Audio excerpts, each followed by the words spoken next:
Hello. Hola. Welcome back to Witches of the Moon.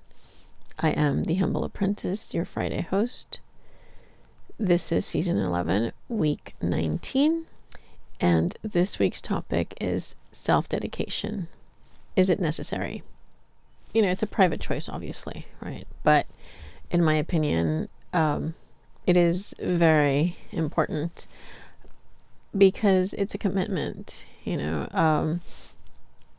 once you dedicate yourself to something, you are accepting that into your life. Like, you can make plans on how to proceed. Like, it solidifies, it makes it real, because if you do a ceremony, it brings all the senses and your body and the physical, your mind, your thoughts, your spirit, and the ritual practice.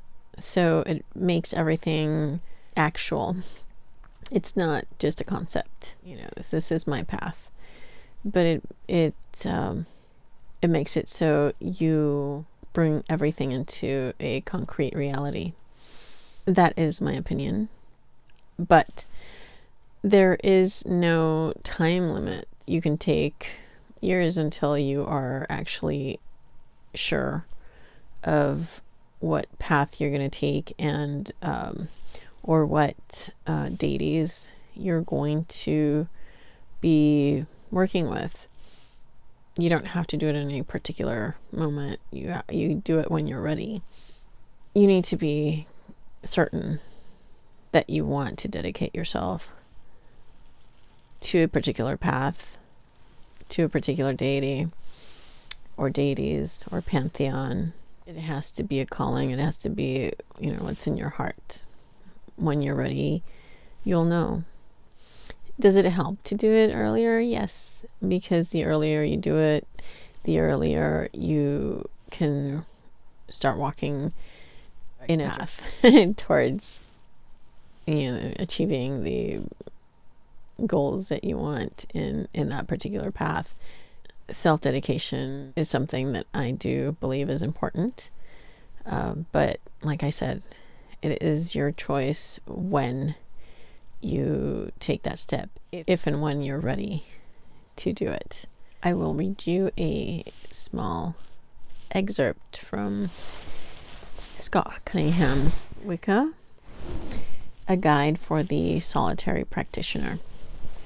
Self-dedication is simply a formal ritual marking your conscious decision to embark on a new way of life, for that is the essence of Wicca.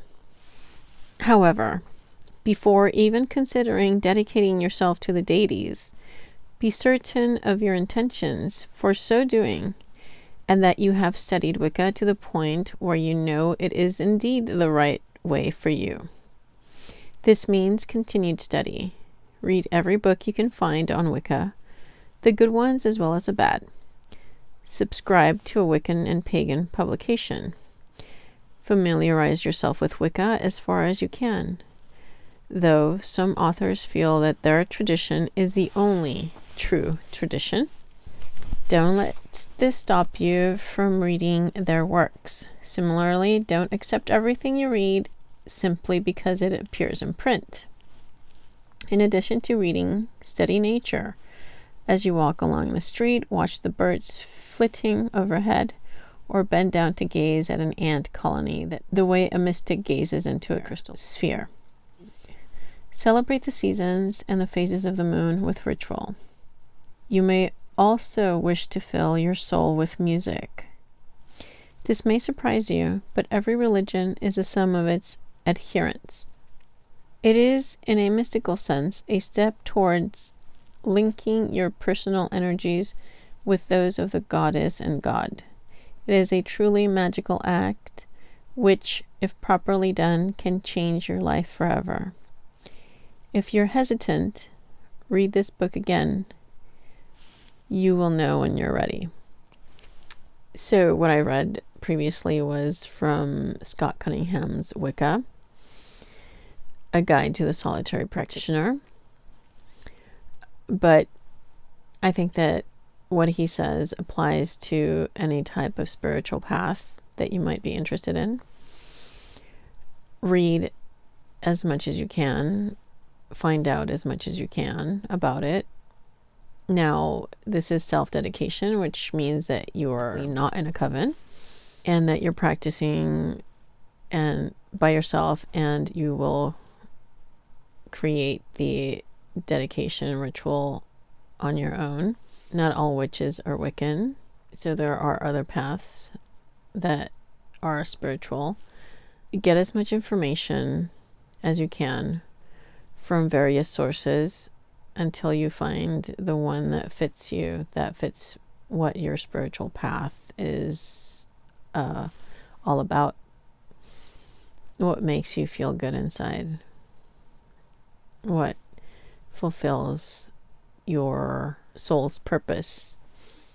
What was it that drew you to this in the first place? Is it ritual? Is it the practice? Is it working with energy? Was it Reiki? Find out as much as you can. Write if you have a journal.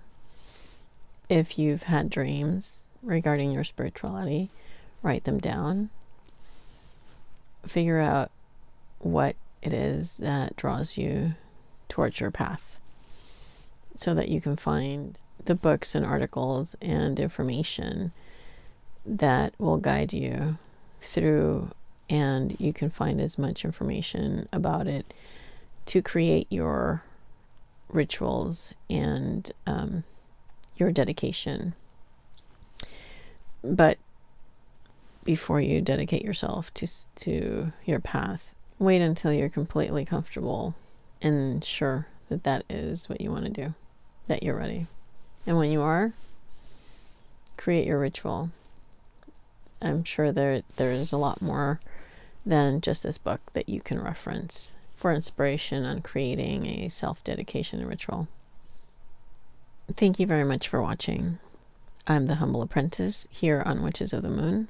Have a great weekend. Enjoy your Samhain. Work with a veil. And blessed be.